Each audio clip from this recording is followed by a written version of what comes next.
Baby, my phone only lets me send a couple minutes worth of video at a time, so I'll try and be quick. This is, I guess, part of the sermon you asked me to come up with last night.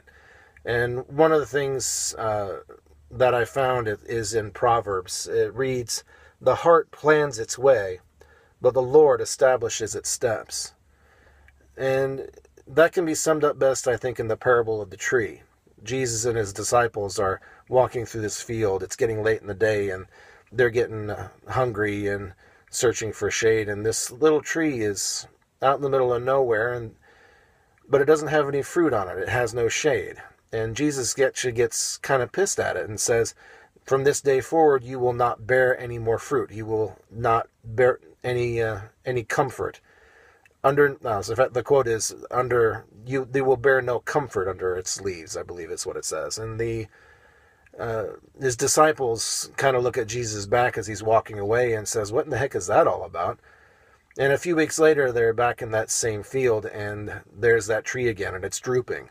Its leaves are gone. Its branches are dragging the ground, and his disciples are confused. They look at Jesus and says, "Look, this tree you cursed last time we were here, it's almost dead. How is that even possible?"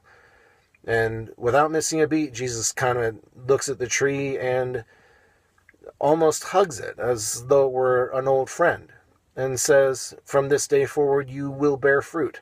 You will have comfort. You will bear all of the things that should be borne. You will provide comfort and food." And a few weeks later, they're back in that same field, and the tree is alive and vibrant. They had never seen a tree like it before. It was just gorgeous. And they all sit down and they eat the fruit and they take cover under its shade. And the point, I think, is that if you want to have control in your life, part of it is that you have to speak that control into existence.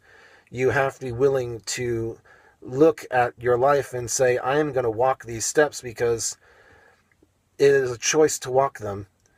And God himself has put these steps in front of me. He's not walking them. He's walking them with me. But he's not going to do the work for me. He's going to, be the God that he says he is, and he's going to provide." And I got more on this, and I've probably butchered this to all in, but we'll talk about it later tonight, and I love you. And I'll see you tonight.